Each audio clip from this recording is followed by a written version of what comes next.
A continuación les dejo un video de pared abdominopélvica y para comenzar como introducción tenemos que entender que hay una diferencia obviamente entre la pared abdominopélvica y la pared torácica. Vimos que en la pared torácica existen distintos huesos que conforman esta pared torácica y también distintos órganos y divisiones que se encuentran al interior de esta pared torácica. Ya específicamente estas divisiones tienen que ver con las cavidades pleurales y las divisiones del mediastino con sus distintos contenidos. También hay que recordar que al interior de esta cavidad torácica existe una presión negativa, la que nos permite, ¿cierto?, poder inspirar y expirar durante las fases de la respiración.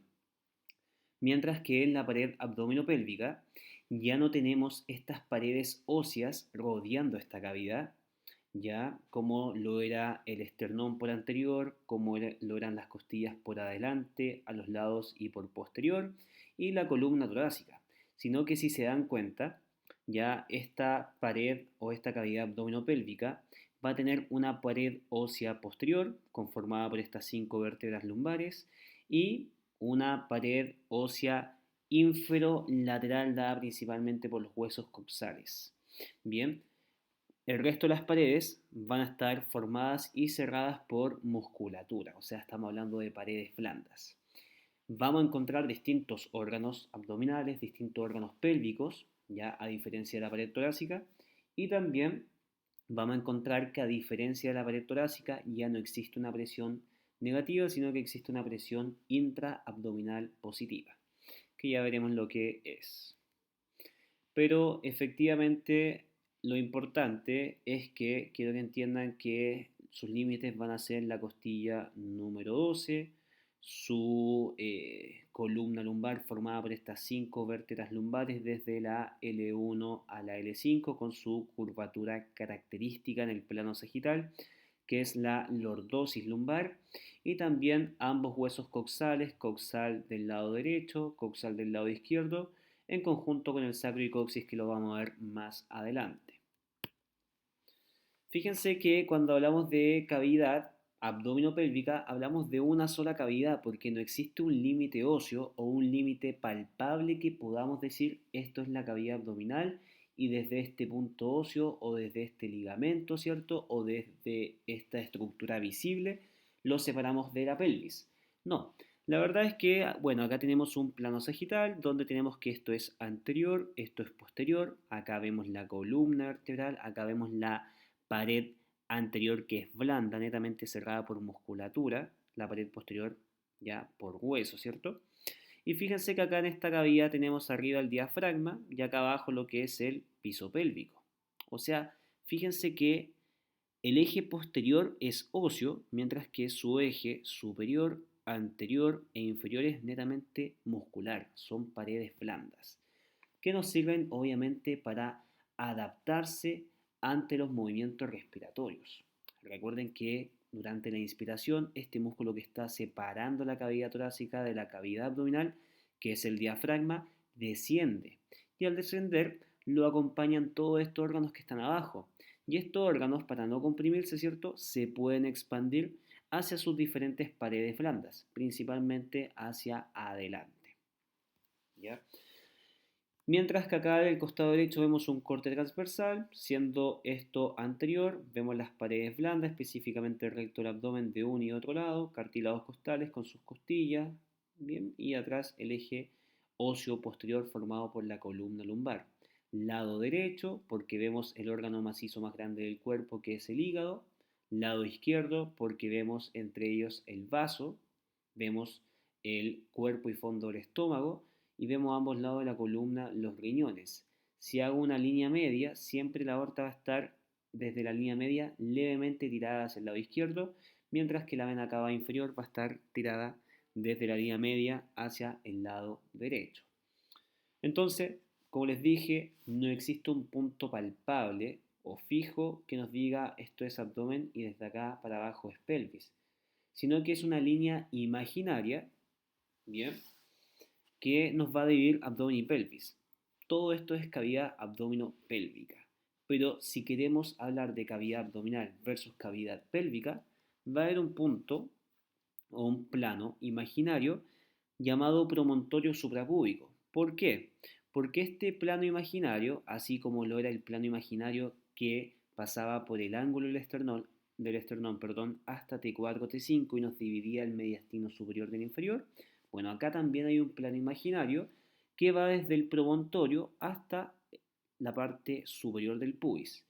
¿Dónde está ubicado el promontorio? El promontorio es este punto donde está el puntero láser, que es el punto más prominente ya de la vértebra S1. Y ese punto más prominente es justamente el borde anterior y superior del sacro o de la primera vértebra sacra. Es esa punta que se ve a continuación. Y si yo hago un plano desde ese punto sobre el cuerpo del pubis, vamos a encontrar lo que se llama este plano promontorio suprapúbico, que nos divide hacia arriba lo que es cavidad abdominal, donde están en su interior como contenido los órganos abdominales, y abajo de esta línea o plano promontorio suprapúbico, los órganos pélvicos. Algunas características de las paredes abdominopélvicas, que ya las nombramos, es que a diferencia de lo que era el tórax principalmente, o a diferencia de lo que es la cavidad craneal, por ejemplo, está conformada por paredes blandas. Ya, si recuerdan, dijimos que la pared superior o el límite superior que nos separa de la cavidad torácica está conformada por el músculo diafragma, su pared anterior está formada por un conjunto de músculos que ya los vamos a conocer, en realidad su pared anterolateral, y también por abajo está el suelo pélvico, que también es una pared blanda. Mientras que por posterior tenemos un eje óseo que está formado principalmente por los cuerpos vertebrales de las 5 lumbares. Y fíjense que a diferencia de la cavidad torácica, donde teníamos una presión negativa, acá tenemos una presión intraabdominal que es positiva. Existe una presión positiva, ¿ya?, que en el fondo es sumamente importante, ya que nos va a ser beneficioso en algún sentido, pero para otras cosas no va a ser tan beneficioso. Ejemplo, ¿será bueno levantar, ustedes creen, una alta carga manteniendo la respiración? O sea, yo estoy en el gimnasio, estoy levantando peso mientras mantengo la respiración. La verdad es que no es bueno mantener la presión cuando uno está haciendo algún ejercicio. ¿Por qué? Porque cuando uno respira, ¿cierto? El diafragma, ¿qué es lo que hace? Va a descender. ¿Por qué? Porque los pulmones se están expandiendo y en el fondo el diafragma permite que los mismos pulmones se expandan y por ende el diafragma baja. Y cuando el diafragma baja, el espacio que hay al interior de esta cavidad disminuye, eso hace automáticamente que la presión sea positiva y aumente más. Ahora, ¿qué es lo que pasa? Normalmente nosotros cuando hacemos ejercicios debiésemos respirar normalmente, ¿ya? Es decir, cuando nosotros inspiramos, el diafragma debe descender, ¿bien? Y la pared anterior del abdomen, es decir, la guata, debiese salir hacia afuera. Esa es una respiración fisiológica normal. ¿Cuál es el problema? Cuando uno va al gimnasio, levanta peso y toma aire, el diafragma va a descender. Pero uno no quiere que la guata salga, sino que va a evitar eso y eso lo va a hacer contrayendo la musculatura abdominal. Por lo tanto, el diafragma va a bajar, ustedes contraen la musculatura anterior y eso hace que la presión intraabdominal aumente mucho más. Y eso puede producir una hernia que en el fondo es una protrusión de alguno de los contenidos o vísceras que están al interior de esta cavidad abdominopélvica. Como aumentó tanto la presión intraabdominal, los órganos que están dentro de esta cavidad abdominopélvica se presionaron, se juntaron tanto entre ellos que tienen que hacerse espacio y ese espacio que buscan para escapar lo pueden hacer a través de estas hernias, a través de diferentes puntos débiles que tiene la pared abdominopélvica. Estos puntos débiles los vamos a ir conociendo en detalle más adelante, pero tenemos, por ejemplo, el triángulo de Henle, el conducto inguinal, el triángulo lumbocostal o también el triángulo lumbar inferior, que los vamos a ir viendo posteriormente. Son diferentes puntos, ¿ya?, donde pueden haber hernias de tipo directas, algunas de tipo indirectas, algunas inguinales, otras femorales, u otras diafragmáticas. Entonces, yo les dije que la presión intraabdominal positiva, por un lado, es buena, por un lado, no es tan buena porque puede ocasionar, por ejemplo, este tipo de herniaciones que son, en el fondo, protrusiones de contenidos viscerales de esta cavidad hacia los puntos más débiles de las paredes abdominales. Bien, pero por otro lado, esta presión intraabdominal también es beneficiosa. ¿Por qué? Porque esta presión positiva nos permite estabilizar lo que es la columna lumbar o la columna lumbopélvica. ¿Ya? Y esto es sumamente importante. ¿Ya? Pacientes que tienen alguna patología musculoesquelética, algún problema lumbar como una discopatía o una hernia lumbar, ¿cierto? O una patología articular de la zona lumbar, siempre generalmente el tratamiento es estabilizar en una primera instancia lo que es la región lumbopélvica. Y esta estabilización se da gracias a la presión intraabdominal que es positiva. Ahora, ¿cómo podemos mejorar o activar esa zona? Bueno, podemos aumentar esta presión intraabdominal que nos va a estabilizar finalmente este segmento lumbopélvico a través de una adecuada contracción del diafragma, porque este va a descender, bien, a través también de una adecuada contracción de los músculos que están acá abajo que forman el piso pélvico, y también a través de los músculos que envuelven este cinturón o faja abdominal. Y ese músculo que va desde la línea media anterior a la línea media posterior es el famoso músculo transverso del abdomen. Bien, básicamente esos tres músculos son conocidos como los músculos del core. Bien, para aquella persona que haya tenido alguna patología, probablemente ya conozca este término llamado core. Pero básicamente este core se activa ya con diferentes tipos de ejercicios. Uno de ellos bastante importante es concientizar, ¿cierto?, de que existe una faja abdominal que es propia del cuerpo humano, que uno la puede activar más que fortalecer, y no es una faja extrínseca que uno puede comprar en el mercado. Bien, también hay que y se puede activar esta musculatura del core hundiendo o llevando el ombligo hacia la zona lumbar. No digo que del 1 al 10 sea al 10, sino que es una leve activación, por ende del 1 al 10 será al 3 o al 4, debe hundir su ombligo hacia la zona lumbar. Pero esto va a estar acompañado de ejercicios de respiración. ¿Para qué? Para activar también el músculo diafragma. Y también va a estar acompañado de ejercicios del piso pélvico. ¿Para qué? Para mantener esta presión intraabdominal positiva, la cual me lleva, ¿cierto?, que esta lordosis lumbar esté en su posición adecuada. Bien, y obviamente no genere problemas secundarios.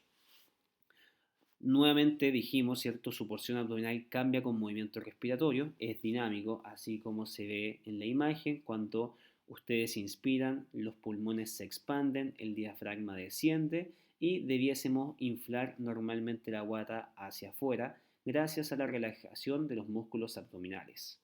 Bien, mientras que durante la expiración ya se contraen los músculos abdominales y asciende el músculo diafragma. Esto es básicamente gracias a que tenemos paredes blandas conformando las paredes abdominopélvicas. Y también tenemos una disposición según estratimetría que la vamos a ver en la próxima diapositiva. Acá fíjense entonces que un poco lo mismo, un corte transversal, tenemos distintos tipos de capas en base al principio de construcción de estratimetría, que los vamos a ver un poquito más adelante, pero básicamente tenemos un eje posterior que en el fondo es óseo y todo lo que es anterolateral de esta cavidad inferior y superior son paredes blandas. Su pared anterolateral formada por estos músculos, ¿cierto?, anterolaterales del abdomen, específicamente el recto anterior, oblicuo externo, oblicuo interno y transverso del abdomen. Por posterior tenemos los 5 cuerpos vertebrales de las lumbares.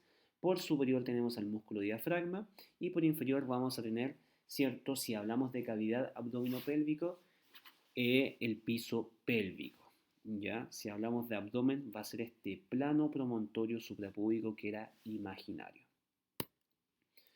También algunos hitos óseos importantes, nuevamente, hablamos del reborde costal, ¿cierto? Que está formado desde la última costilla verdadera que llega a la unión chifoesternal, que es la séptima, ya con la unión de cada uno de sus respectivos cartílagos costales, desde la 8, 9 y 10 que llegan de forma indirecta al cartílago de la séptima y forman este reborde costal, también formando parte de la doceava y la onceava.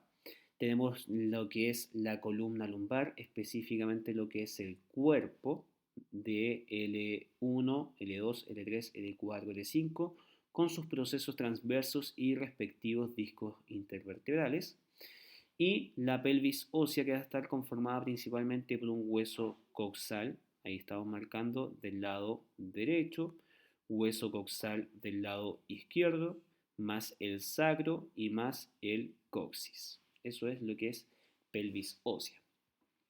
En relación a la columna lumbar, si la vemos en un plano sagital, ustedes ya saben, tenemos una lordosis lumbar, es decir, una concavidad posterior. Y acá en esta columna vertebral o lumbar específicamente tenemos que estas 5 vértebras tienen los 12 componentes o elementos básicos, donde vamos a tener un cuerpo vertebral, tenemos dos procesos transversos, uno derecho y uno izquierdo, tenemos 4 carillas o procesos articulares, bien, tenemos también 2 pedículos, 2 láminas y un proceso espinoso.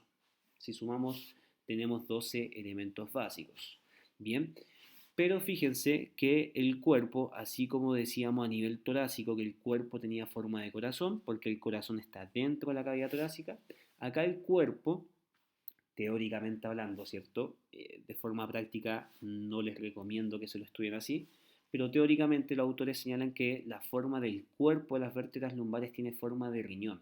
Y la verdad es que sí, tiene una forma de riñón, ¿ya? En la práctica van a ver algunas vértebras que se parecen mucho, ¿ya? A un riñón si lo ven desde una visión superior, pero otras que no. Bien, riñón, entonces, acuérdense porque es un órgano que está en la cavidad abdominal. Bien, y también son bastante grandes estos cuerpos. Recuerden que a medida que vamos descendiendo a nivel de la columna, los cuerpos vertebrales son más grandes porque soportan más carga. También tenemos a ambos lados los procesos transversos que si se fijan son bastante delgados y alargados hacia los lados. Por ende se parecen mucho a las costillas flotantes. Por eso algunos autores señalan que el proceso transverso de las vértebras lumbares también se pueden llamar procesos costiformes.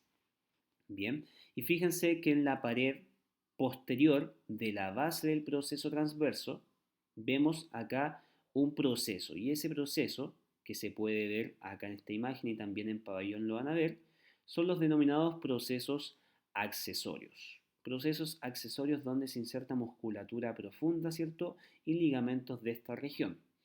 Bien, también tenemos los procesos articulares superiores, derecho, izquierdo, e inferiores. Fíjense que los procesos articulares superiores miran o se miran entre ellos, por lo tanto apuntan hacia medial o hacia la línea media, mientras que los procesos articulares inferiores apuntan hacia afuera. Bien, esa es la diferencia para saber qué es superior y qué es inferior. Pero fíjense que en la cara posterior del proceso articular superior, tanto izquierdo como derecho, existe un aumento de volumen del hueso y esa prominencia se va a llamar proceso mamilar. Tengo dos procesos mamilares entonces en cada vértebra lumbar, un proceso mamilar del lado izquierdo y un proceso mamilar del lado derecho. Bien, pedículo, lámina ya los conocen y también tenemos un proceso espinoso que a diferencia de las cervicales que eran bífidas, casi todas las cervicales, a diferencia de las torácicas que eran descendentes y delgadas, ¿cierto? Acá son y tienen una forma rectangular o cuadrilátera y apuntan hacia posterior. Bien, articulaciones que tenemos a través de los discos intervertebrales son las intervertebrales, cartilaginosas sínfisis y las articulaciones que tenemos entre sus carillas o procesos articulares superiores e inferiores de sus propias vértebras son articulaciones sinoviales, ya no son planas, sino que son trocoides o pivotes. Recuerden que son sinoviales planas todas las cigoapofisiarias hasta T11, T12. Desde T12, L1 hacia abajo son sinoviales trocoide o pivote. Bien, y entre medio vemos este foramen o agujero intervertebral donde van a emerger las raíces de los nervios espinales. Bien. La pelvis ósea la estudiaremos más detalle en ayudantía y en los pasos prácticos, pero fíjense que cuando hablamos de pelvis ósea hablamos del sacro, es un hueso triangular, ¿cierto? Cuya base está acá arriba, cuyo vértice está acá abajo. También hablamos del coxis, ¿ya? Que en el fondo sacro es la fusión de 4 o 5 vértebras sacras que se fusionaron, ¿cierto? Y el coxis es la fusión de 3 a 4 vértebras coxígeas y quedó solamente como un coxis. Y a ambos lados tenemos los huesos coxales, del lado derecho, del lado izquierdo, que sería todo eso. Bien, el hueso coxal del lado izquierdo articula con el sacro a este lado y anteriormente articula con el hueso coxal del lado derecho o contralateral a través de lo que es la sínfisis púbica. Algunos aspectos que tenemos dentro del hueso coxal, entender que el hueso coxal está formado o conformado a su vez por tres grandes huesos en color hueso, acá en color amarillo. Superior tenemos al ilion, esto así se ve, ¿cierto? El ilion es la porción o el hueso más superior del hueso coxal, está pintado en ambas imágenes en amarillo. Luego en color azul tenemos el isquion, ya que es muy prominente, está infero-posterior, mientras que en rojo está lo que es el pubis, que está inferior y anterior. Esa es su disposición espacial. Ahora, ¿cuál es la diferencia entre estos dos huesos coxales? Ambos huesos coxales son del lado derecho. ¿Cómo podemos saber esto? Primero, teniendo referencias. Ya, esta cavidad que está acá es el famoso acetábulo. Acá va a encajar la cabeza del fémur, formando la articulación de cadera. Por ende, esta es una visión lateral, porque acá le sacamos la cabeza del fémur y ustedes están viendo dónde encaja esta, que es el acetábulo. Entonces, si vemos que esto es el acetábulo, ¿ya? Fíjense que si hacemos una línea imaginaria media sobre este acetábulo, todo lo que queda de hueso oxal sobre esta línea media del acetábulo hacia arriba se va a llamar ilion, y si hacemos una línea media hacia abajo y una línea media ya imaginaria que me divide anterior y posterior, todo lo que queda hacia abajo y posterior se llama isquion y todo lo que queda hacia abajo y anterior se llama pubis. Entonces por superior tenemos el ilion, por posterior inferior tenemos el isquion, un hueso mucho más redondeado y prominente, esto es mucho más voluminoso que el pubis, y el pubis es mucho más pequeño, delgado y también más puntiagudo, que apunta hacia anterior e inferior. Bien, entonces sabiendo que esto es superior, esto es inferior, esto es anterior y esto es posterior, y yo le saqué una foto desde lateral, yo asumo que esto es del lado derecho. Este hueso también es del lado derecho, pero ¿qué pasó acá? Acá no se ve el acetábulo, por lo tanto la foto no fue sacada desde el lateral, sino que fue sacada desde la pelvis. Bien, por ende el acetábulo queda mirando hacia el otro lado.